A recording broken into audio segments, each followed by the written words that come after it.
Well, hey, Goddesses and Adoni, members of the Warriors community, happy fall to you, my friends. We now look ahead towards the very busy and profitable selling season. So exciting. So I'm going to give you your first code word right off the bat and remind you to close down all those distracting tabs if you're on your laptop. Put your phone down. See, mine's down. It's over here, off. And really listen to this webinar so that you can absorb the content. Because something with learning and multitasking, if you're on Facebook and listening, you're really not going to absorb as much as you could if you just sat and listened. So your first code word is social. S-O-C-I-A-L. Your first code word is social. So in this, our third webinar of the holiday session, that's right, we're already halfway there, folks, halfway to the end. We gather together around the YouTube campfire to learn about the complexities facing direct sellers in the realm of social media. Things have certainly changed a great deal since I started Athena's over 20 years ago. Back in the simple time before social media and the GPS and smartphones, Goddesses and Adoni relied on word of mouth, their home phone, and a map to get to their parties and make their businesses work. Today, social media has become a dominating daily distraction in the life of most human beings. I mean, in the USA, there's an estimated 207 million people using social media. I read a study today that was 81% of the population in the United States has a social media profile. 81%! Staggering. And Facebook is the undisputed leader in the US market, accounting for about 42% of the social media site visits in our country. I think we can all agree that there are huge business benefits of social media, like instant connections with your clients and your team members, as well as the ability to join groups to find more clients and team members. There's online parties and auctions. And for every positive, of course, there's the negative. We get added to groups without our permission, and sometimes managing thousands of friends can be overwhelming.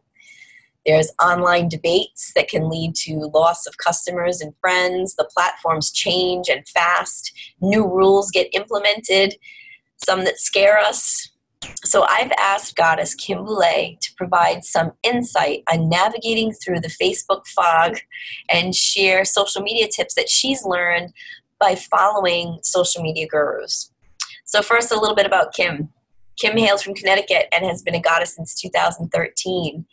In addition to leading her team, Kinky Shenanigans, she's a busy cheer mom, she's a lusty wife, and she's kept her business going and flowing through life's ups and downs. Kim served on the GAB board and was a very thorough toy tester, I must say. She took it very seriously, because she's a woman who takes her role as a goddess and a business owner seriously. But get her in a bikini and in the sunshine in Mexico, and she's the first one to enter the dance contest by the pool and liven up the party with her energy. She's also the type of person that is quick to lend a hand to those in need of a pick-me-up or a swift kick in the ass or a shoulder to lean on. So the topic of social media is one that she's passionate about, and I'm so looking forward to this time with her. So I hope you are too. Please join me in welcoming our guest speaker, Kim Boulay. Hi, Kim. Hi, Jen. Hello. So I'm excited to do this. Not only learning Zoom with you, but being able to give insight to everyone and make them successful as well. Thank you for being here, and thank you for being so flexible with your availability and your time. I've been sick for a week now. I mean, I've been like living on exhale. I've been like rubbing it all over my chest and my nose. I took an exhale bath bomb bath. I just want to feel better. So thanks so much for being flexible with when you could do this call for me. I appreciate it. Anytime. All right. So Kim, can you tell me why learning about social media will benefit our warriors? Well, really, when it comes to social media, knowing how to use it properly is going to push you forward into what we call the algorithm, or AL, and using it wrong is going to hurt your business. What are your thoughts on the nature of our business and the effect that it has on how we work with social media?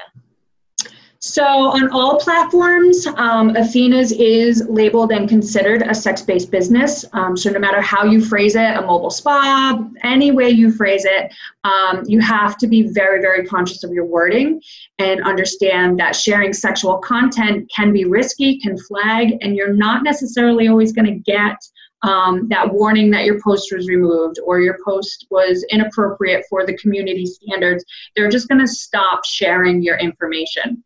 Let's start first with like your big tips. You know, what are they? So when it comes to social media in a grand scheme, make sure that you're focusing and learning one and perfecting that instead of trying to do them all at once.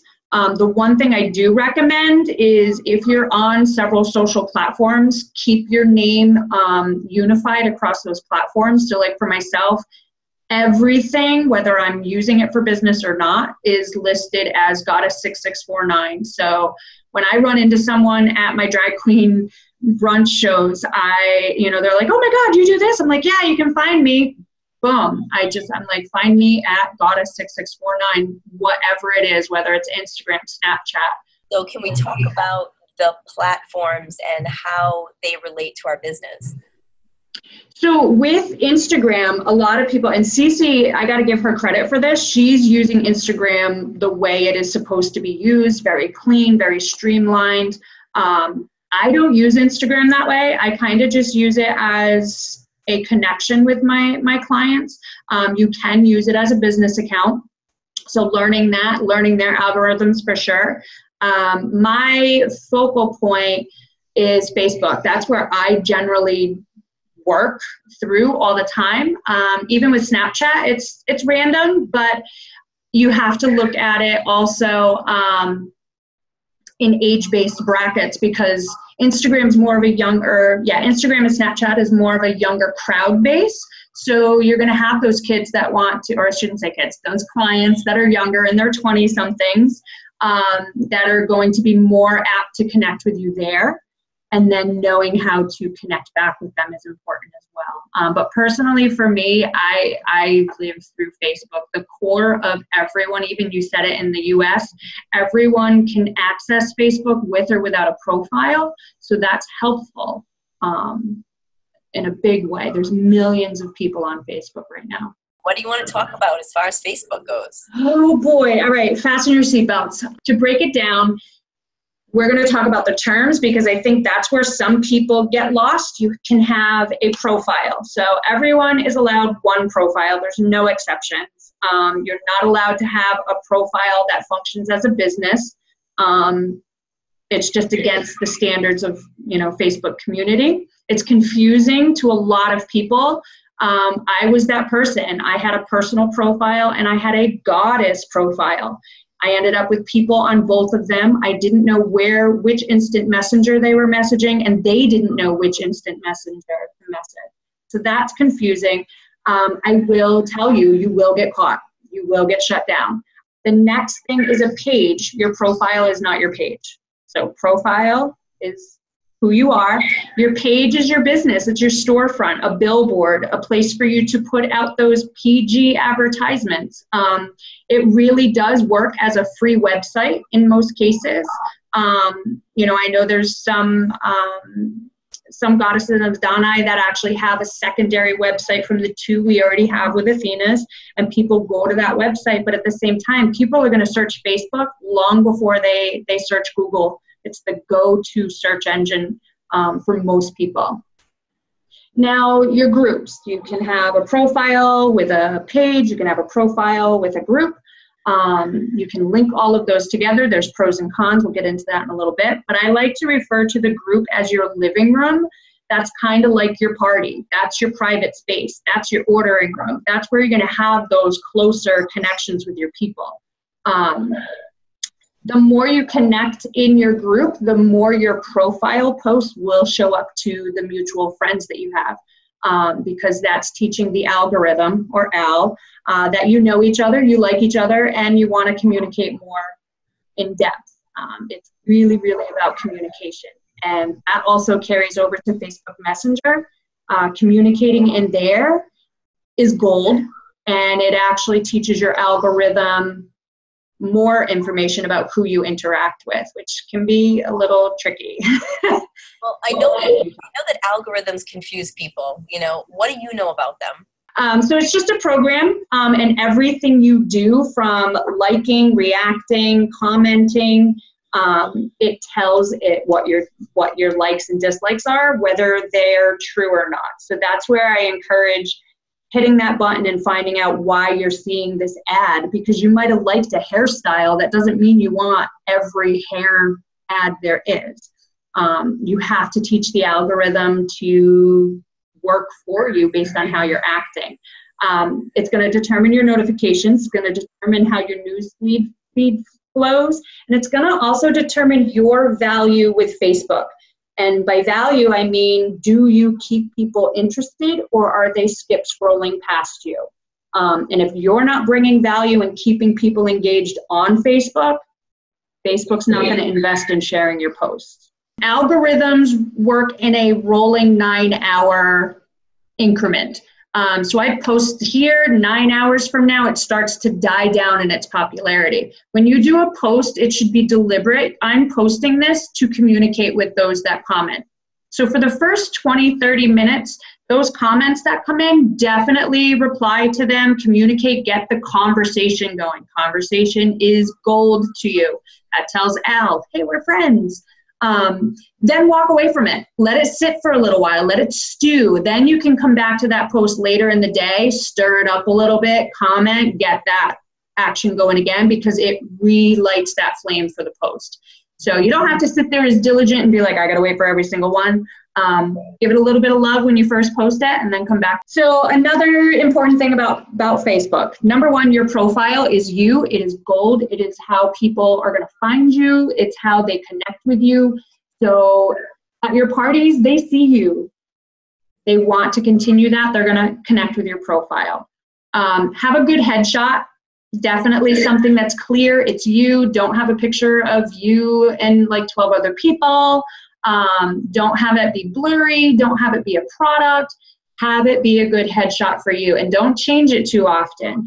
General rule of thumb is about 12 to 18 months, because what happens with all of your notifications, people are on their phone most of the time. They're looking at a tiny little bubble. They're not going to pick up everything in that picture, but it's going to trigger them to be like, oh, hey, that's so-and-so's profile. What did they say? And it stops them in their actions. Keep your profile clean. So by that, I mean, take a look at it from a public viewpoint. What does someone going to your page see? Your about section. It doesn't have to list every single place you've ever worked or every single town you've ever lived in. You can share that stuff and click on show only to me. So keep that area clean. You get an option of, I think, 5 photos that are your top photos. Those should really speak to who you are. I mean, if you take a jump over to my profile, not that I'm, Facebook God guru, but you'll see that like my caption is I'm laughs and shenanigans or something like that. And all the photos that are there literally paint a picture as to who I am. Your timeline is your space. That's your real estate, really. View it as public and as friend, and see the differences of what they see. What does it look like? Is it all sales posts? Is it always being pitchy and car salesman, I like to say? Is it full of posts that you've been tagged in? I mean, let's face it, we all think the cat's batting around the sex toy is funny the first maybe 2 or 3 times you see it. But how many times do you need to be tagged and have it on your timeline? Do you share a lot of posts? Are you not putting things out there that are connecting to who you are? So that's really your advertisement page, more or less. So try to keep your timeline to your own posts, see how it's viewed by others, and what your posts are public versus private. Followers are good because they can always follow your public post, and then that spirals you out. When it comes to our timelines and managing friends, because it's a lot to manage friends, what can you teach us?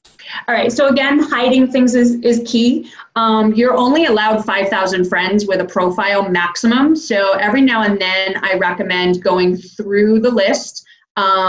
Definitely remove obvious fake accounts or The spammer doctor from Paris that's a weightlifter, and it's just pictures of, we all know the accounts I'm talking about. The great thing with lists, and I kind of stepped back from this for a little bit, so I'm kind of playing catch up. Create lists. I have my kids on a list back when they weren't supposed to see what I was posting. People from your church, if you don't want them to see a lot of what you post that's inappropriate, you can put them in a specific list.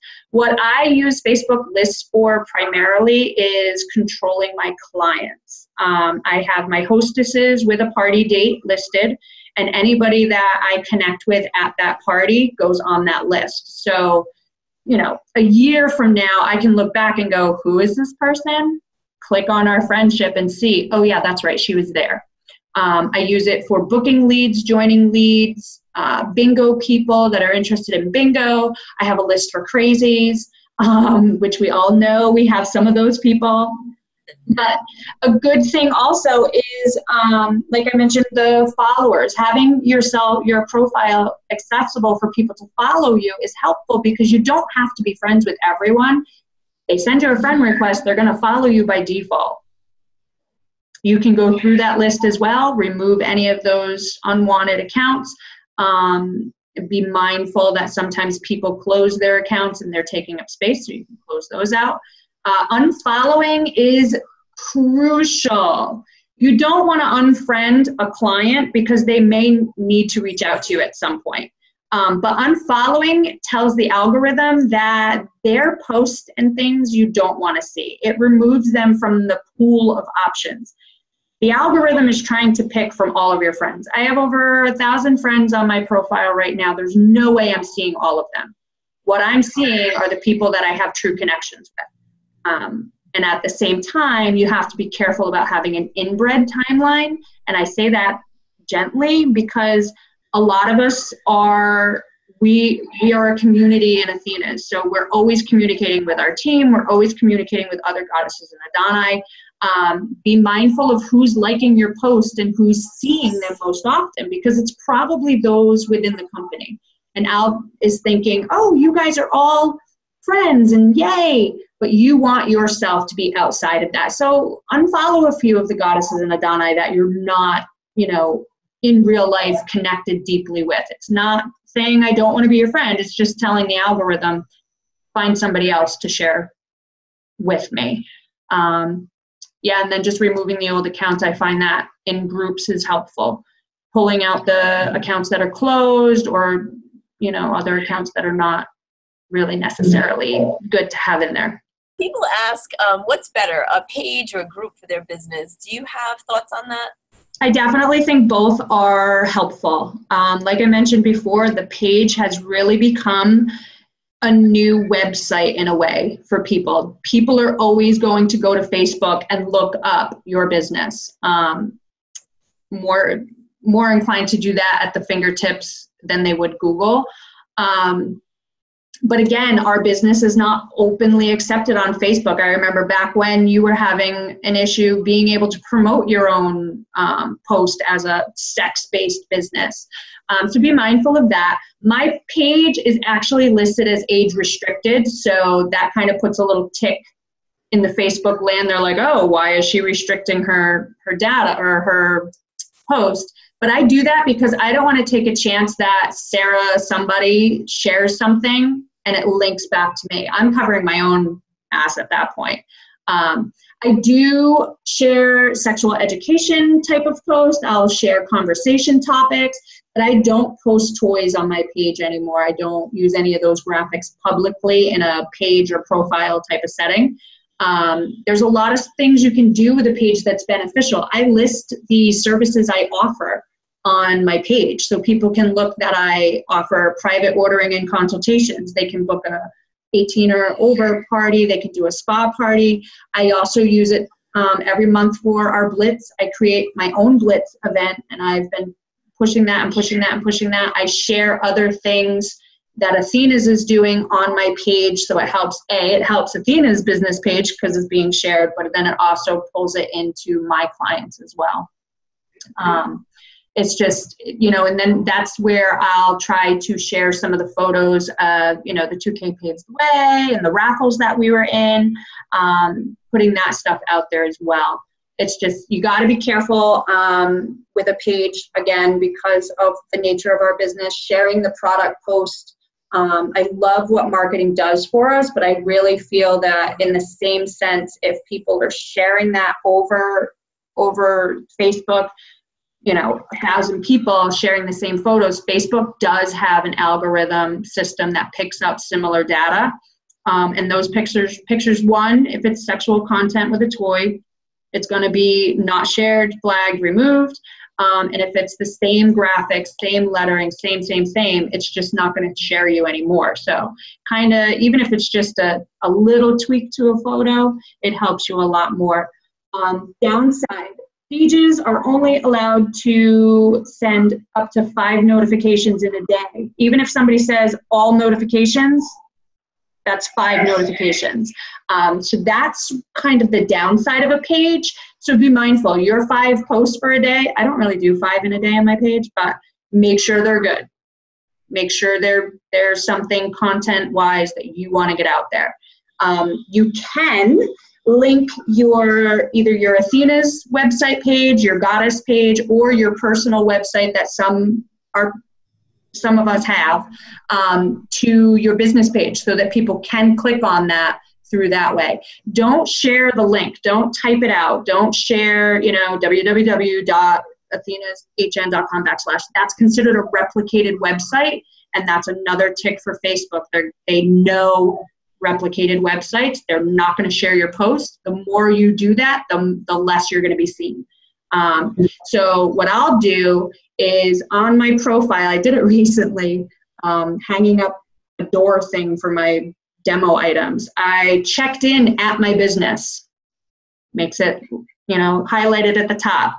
I said whatever I was doing, and that was there. And then what I'll do for, I'll have a post going and I'll @mention my business page, which highlights it. Instead of copying and sharing links, you can @mention your page, you can @mention your groups and things like that.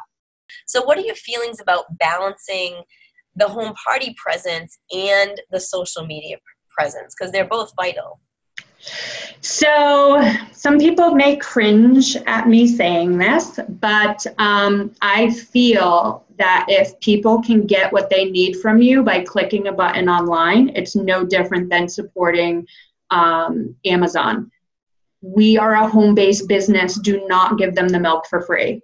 I tease and tantalize people in my group. I've been posting a picture of just the pumpkin shea butter, and I'm like, you have got to smell this. I'm not saying buy it. I'm not giving you a deal, nothing. You have got to smell this. Well, what does it smell like?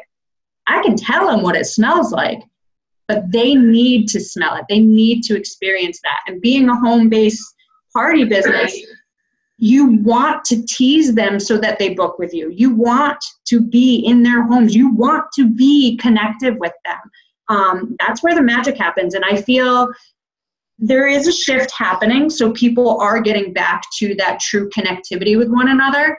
But I just feel that it's more important to use your social media as a teasing tool to lead you into their homes, more than just making it super easy to click a button and buy what they want. My younger generations, I had a bunch of college girls. They didn't want me to do an event for them. They didn't want to do anything in that. They were sending out invites. I was like, I can do that for you. They're like, no, we got cute ones. I was like, please let me just put a disclaimer in there. Like, please let me put something in there. But they were really happy to call their friends, talk to them, and send postal invites. So I'm excited that that is something that's getting revived again. I think people are tired of hiding behind a screen. What are some ways to get people engaged on social media, or more engaged, should I say? More engaged. All right. So your profile is going to be your main way of utilizing your page and utilizing your group correctly. So checking in at your page, tagging your page. I use the term @mention. So as long as your page or group has like a name that you can type in to find, you can do the @ symbol. Goddess Buzz Club, and it'll come up as an option to tag it just like you would a person. So do that in your post and word it so that it just flows. I did one recently for my new joining group I revived, and you can see it on my page, feel free. I just was like, you know, if you're thinking about joining Athena's and starting your Athena's adventure, and it just flows. It's not me pitching, it's just me talking. People want that communication more so. In your groups, okay, so there's pros and cons with a group. You have to be careful about selling. Your posts need to be a little bit more engaging outside of a gift post and things like that. If you link your group with your page, it has benefits, but it also has setbacks. It will show to other people that you have a page and you have a group, so that's beneficial for getting out there with reach, but it's going to limit the amount of post notifications for the group as well, because it's attached to the page. Age-restricted groups can't be linked, so keep that in mind. When it comes to groups, always ask, don't add. So social media is definitely a gold mine. I mean, we need to look no further than Katie Amaro, who had like a $7,000 party. Incredible. Right? Okay. So when it comes to promoting events and offering sales to your customers, you know, it's just such a great tool. But I know that Facebook changes have had an adverse effect on direct sales. So what do you know about that? So the adverse effects on direct sales is basically because there are thousands of direct sales agents working through Facebook inappropriately or wrong. So that has really created a crackdown on events and sales. So wording is an issue. We definitely want to touch base on that. But also people are tired of being sold to. So what's happened with a lot of the test algorithms is, I call it skip scrolling. They start to see that you're predictive. And it's the last 72 hours of the month. I know what she's asking for, and they're scrolling past you. So that's hurt a lot of people. So try to stay away from being pitchy and car salesman. Type as if you would talk. That's going to help you with that. Events really are where you should be scheduling parties, because it's a date, it's a time, it's a location. The upside is profiles. You can have both a private and a public event. Pages are public only, and that, trust me, every week I send a suggestion to Facebook. Please give pages the opportunity to hold private events. I keep trying to promote that. Doing your events or doing your parties, whether it's a live party or a Facebook party, an event really is the best way to do that. And then when it comes to inviting to an event, go slow. Facebook really, really has cut down on sharing the information. If you do more than 15 to 20 at a time, it's going to cut your shares. You want to send out about 15 and then have your hostess contact them, privately and individually, and say, hey, I'm having this event. Could you RSVP? Even a no helps you. The unanswered Facebook messages, the unanswered invites all count against you, and you end up being flagged as a spammer, and it's really hard to work back from that. But having that communication and conversation back and forth, that helps the algorithm understand that you are in communication and you're not just putting out something and expecting the computer to do it for you. You mentioned Messenger earlier, so let's talk about Messenger. What did you learn about Messenger?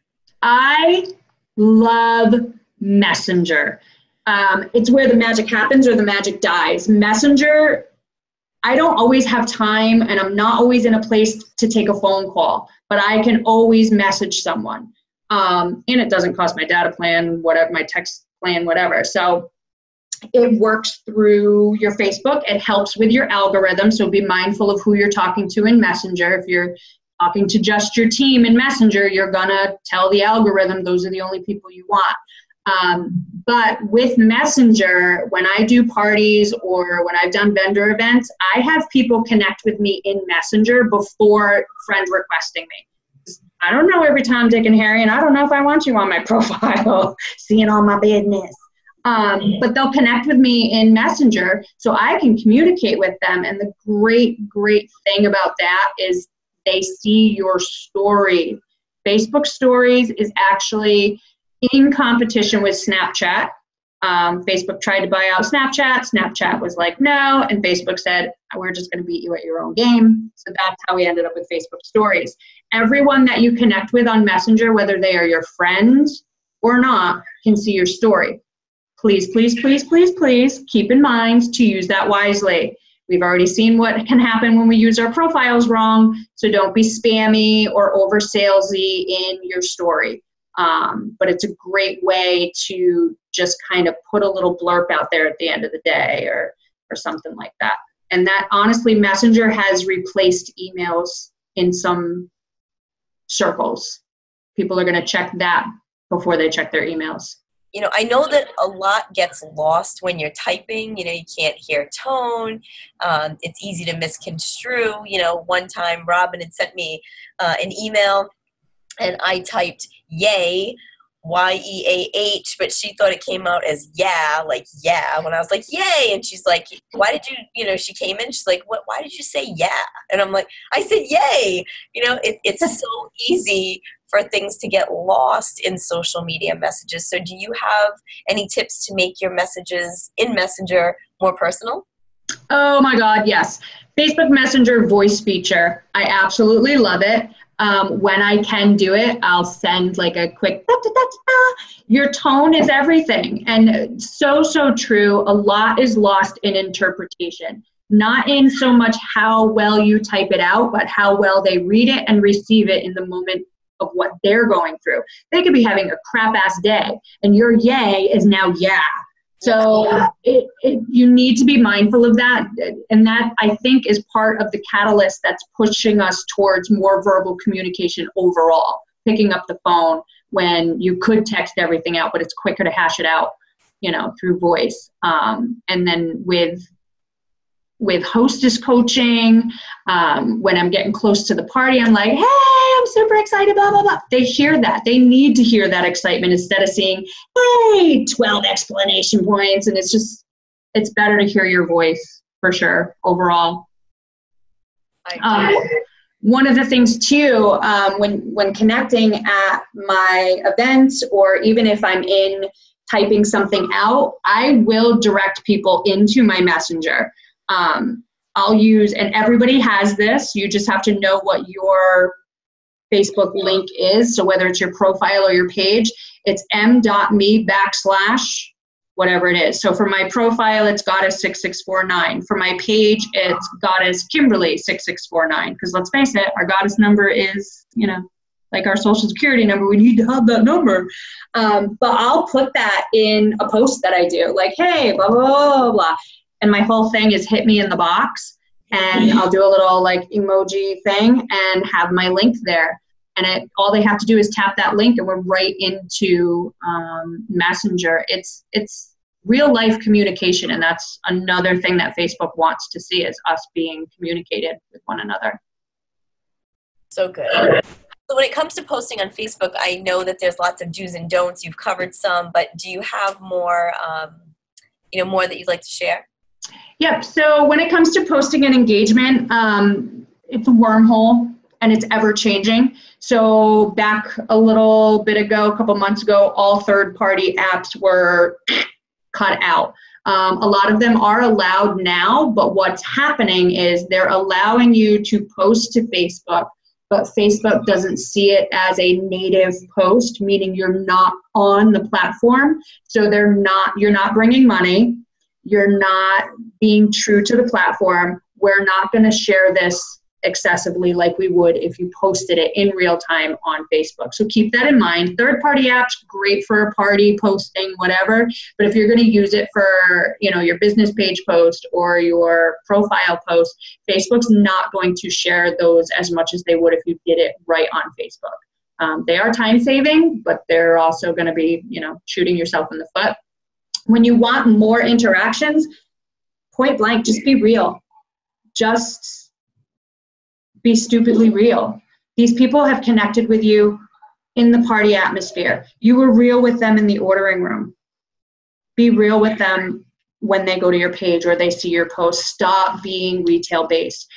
Majority of people that are using Facebook use it to escape their everyday mundane routine of things. They're using it as just filler for time to escape. So give them those things to escape from without always trying to shove a product down their throat.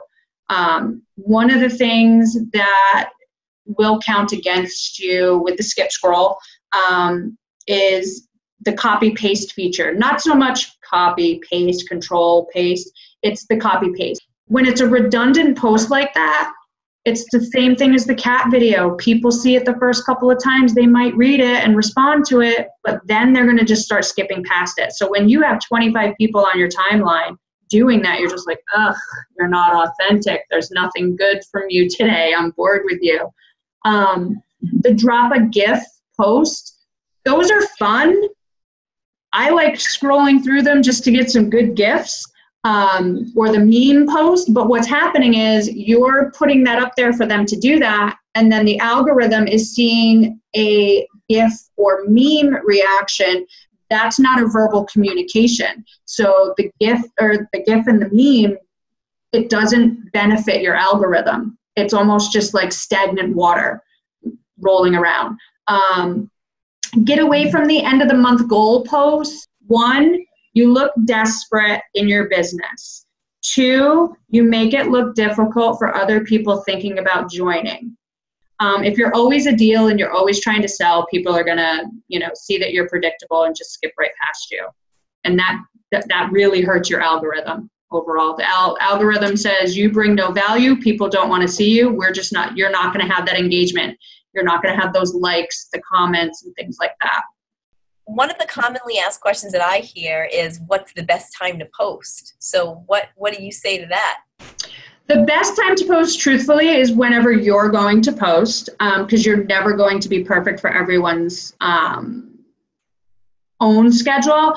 But what happens is there's a lot of different graphs that'll show it, but being consistent is the key to staying in the algorithm. And I had mentioned a post lifetime is about 9 hours. So keeping within that is key. And I like to refer to it as a human time clock schedule. So I wake up, I get my coffee, I check my phone. I look through my phone while I'm drinking my coffee. Most people will be getting ready for work, so the phone gets set down, they're going to check it before they punch into work. They're going to check it when they're on their lunch wave. They're going to check when they first get out of work or just before they get out of work.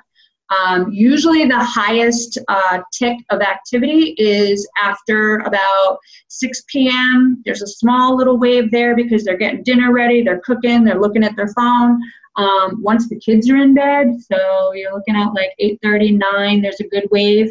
And then there's a huge spike right before bedtimes. So sometimes between like 10 to 12, there's a good activity, and then there's a lull until about 4, 5, 6 in the morning when normal people start waking up to go about their business. All right, so I'm going to give our warriors another code word, and it's media, MEDIA. Your next code word is media. So Kim, what is your final tip or tips for our warriors? So I actually have a challenge for them, and I have to credit John Eric for this. And this was mind-blowing for me to do and see the results as quickly as I did. It's called #MeNoLikey.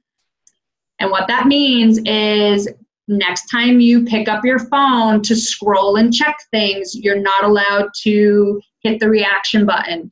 You're not allowed to like it, laugh, love, cry, angry.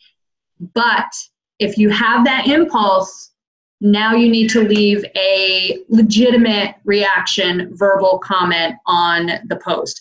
Why do you love it? Why were you laughing at it? How would you verbally articulate that to the person that posted?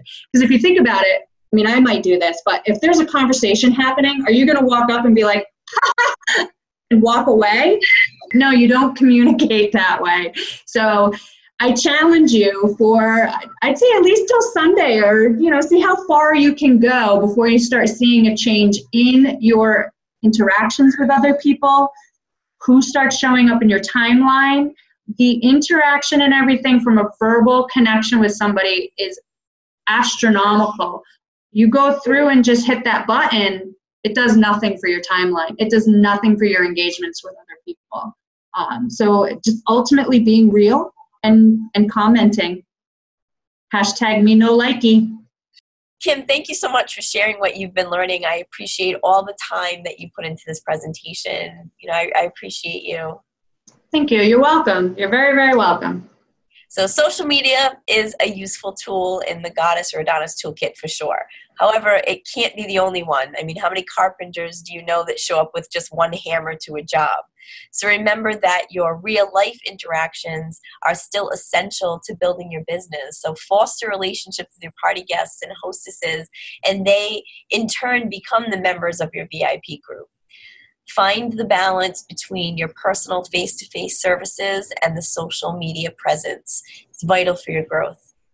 So now it's time for this week's challenge. Head over to the Warriors United Facebook page and share your aha moment from Kim's webinar. If you do so by 11:59 p.m. on Friday, you'll get entered to win a Womanizer Inside Out. That's a $209 toy for free for one person who is going to share. So make sure you share. I love that, Kim. I was reading about social media, and it said that one of the best things a direct seller can do is make Facebook Live videos, because again, it's much more engaging to watch somebody, and I find that it's much more engaging for me to hear aha moments rather than just see people comment. And I know that I've asked people recently, why didn't you make a video? And people say, oh, I hate looking at myself on Facebook. I hate making videos. But it's a skill that benefits your business. So please look at it that way. I definitely think the live video comes down to your tone and inflection. You're able to express yourself and people hear that. So I love to give prizes away, so make sure that you head on over to the Facebook page and make your video so you have a chance to win that Womanizer Inside Out. And another way to win is if you submit your form by midnight on Warrior Wednesday, you get entered to win a booster kit. That's pretty cool. If you can't listen on Warrior Wednesday, that's okay. Submit your form by Friday at midnight to get credit towards your spoils of war for this session. I want you to earn your spoils of war. I want you to give you a free toy on stage in January. I want you to get your name into that drawing to win a free trip to Mexico, like Kim Boulay won a free trip to Mexico. So I want to take a moment to remind you all that tickets for the October BBW are on sale now. I hope that you'll all head down to Athena's headquarters or stream the October 17th BBW. Let's see, we got Annie Driscoll, who'll be sharing her tips about becoming a gift-giving destination, really important this time of year. Amy Lebrecq will be talking about licking your lover in her edible review. And Helen Gannon will top off the evening with her goddess demo. I can't wait. And don't forget that the October Blitz is next Tuesday. That's the day where we take massive action to generate new bookings and invite team members to join. There's lots of perks for working your business that day, like winning free products and, of course, winning a key to that $20,000 treasure box. One of you will leave Newport $20,000 richer. We're getting closer to it, Kim. Is it going to be you? Yes. All right. So everybody can come and cheer me on, and I appreciate that, but I will be leaving $20,000 richer. How many keys do you have now, Kim? They're hanging in the other room. I want to say there's 4. Oof. It's 4 chances to win 20 grand. There's 4. But it's okay. I only need that one key. What would you do if you won 20 grand? The moment I win it, or what would I do with it? Because the moment I win it, I'm probably going to have to be picked up off the floor. Okay. $20,000. It's going to be put towards paying off some debts, but definitely benefiting us in the long run with house and transportation. Yeah, I know house is a big one on your goal list. I'm looking right at the address right now, stuck to my refrigerator. Oh, Good luck. Good luck to Thank Kim, you. and thank you again. And good luck to all of you. You all have the chance to win a key by participating in the Blitz next Tuesday. So I'll be back next Wednesday, and I hope you will be too, because Goddess Sarah Monroe will be interviewing Chrissy Shedd about her tried and true hostess coaching techniques. You get to watch Chrissy Shedd get probed on film. So here's your final code word. It's success. SUCCESS. And thank you again for being part of our warrior community. I'm wishing you success beyond your wildest dreams. See you next week. Bye.